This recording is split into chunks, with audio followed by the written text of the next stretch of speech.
नमस्कार दोस्तों। एक लेटेस्ट न्यूज़ सामने आ रही है कि उत्तर प्रदेश की जो जिला कोर्ट है, उसने प्रधानमंत्री कार्यालय को नोटिस भेजा है। तो कोई जिला कोर्ट प्रधानमंत्री कार्यालय को नोटिस भेज सकता है क्या? तो आइए इन सब बातों के रिगार्डिंग हम आंसर फाइंड आउट करने की कोशिश करेंगे कि क्यों उत्तर प्रदेश की जिला कोर्ट ने जो है प्रधानमंत्री कार्यालय को नोटिस भेजा है।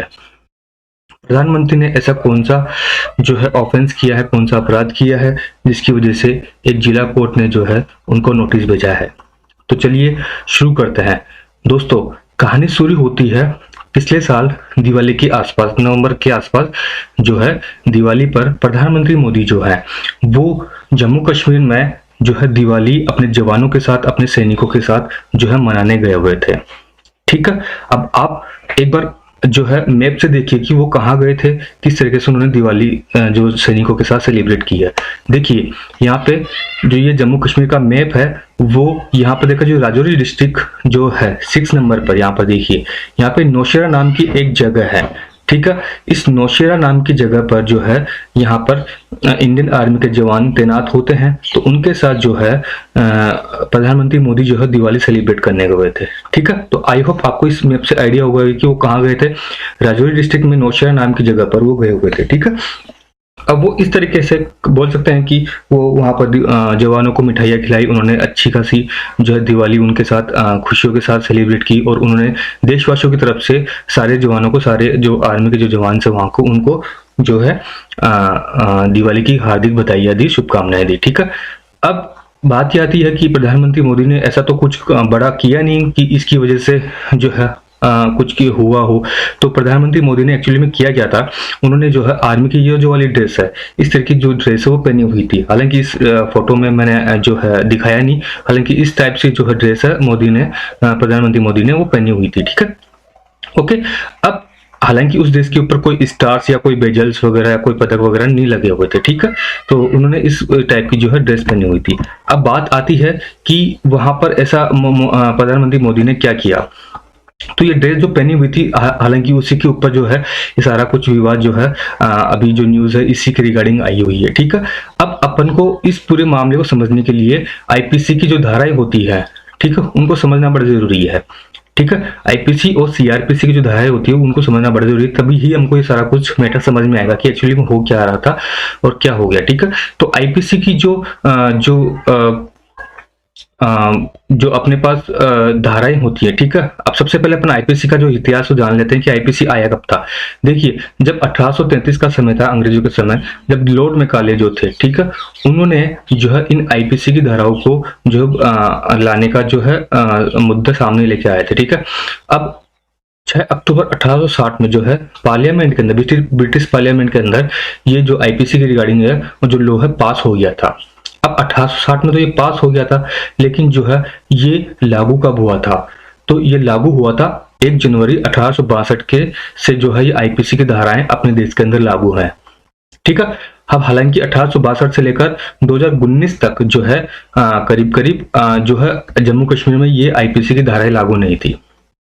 ठीक है, अब जम्मू कश्मीर में कब लागू हुई? जम्मू कश्मीर में ऑब्वियसली बात है कि जब 370 हटी थी, धारा 370 हटी थी, उसके बाद जम्मू कश्मीर में भी आईपीसी की धाराएं और सीआरपीसी की धाराएं लगी हुई हैं। वहां पे भी अभी सारी कुछ जो धाराएं वगैरह हैं वो लागू होती है। ठीक है, अब होता क्या है, देखो आईपीसी एक बहुत बड़ा दस्तावेज है जिसमें करीब करीब 511 जो है धाराएं दी हुई है, अलग अलग सेक्शन दिए हुए अलग अलग अपराधों के लिए। ठीक है, उसका एक सेक्शन है 140, सेक्शन 140 ऑफ आईपीसी क्या कहता है, कोई व्यक्ति जो भारत सरकार की सेना, नौसेना या वायु सैनिक नहीं है और उनके द्वारा इस्तेमाल की गई कोई भी वस्त्र या टोकन पहनता है या पोषण कोई टोकन रखता है, तो वो यह माना जाएगा कि वो एक ऐसा कोई ऑफेंस है जो कि अलाउड नहीं है। ठीक है, ऐसा कोई अपराध है जो कि ये सब करना अलाउड नहीं है, और उसके लिए उसको एक निश्चित अवधि के लिए, जो कि 3 महीने तक है, वो दिया जा सकता है। निश्चित अवधि के लिए उनको जेल की सजा हो सकती है, या फिर जो 500 रुपए का जुर्माना है वो उनको ऊपर लग सकता है, या फिर दोनों लग सकता है। तो ये डिपेंड करता है कि आपने कितना बड़ा अपराध किया है। तो इसमें जो है आईपीसी 140 के अंदर जो है 3 महीने की जो सजा और 500 रुपए का जुर्माना जो है उसका प्रावधान किया गया है। ठीक है। अब सीआरपीसी की बात कर लेते हैं, कोड ऑफ क्रिमिनल प्रोसीजर, आपराधिक प्रक्रिया संहिता क्या कहती है वो भी अपन देख लेते हैं। ठीक है, इसका जो ये जो सीआरपीसी जो है, इसको जो है 1973 में जो है लाया गया था, और ये जो है लागू कब से हुआ था, 1 अप्रैल 1974 से लागू हुआ था।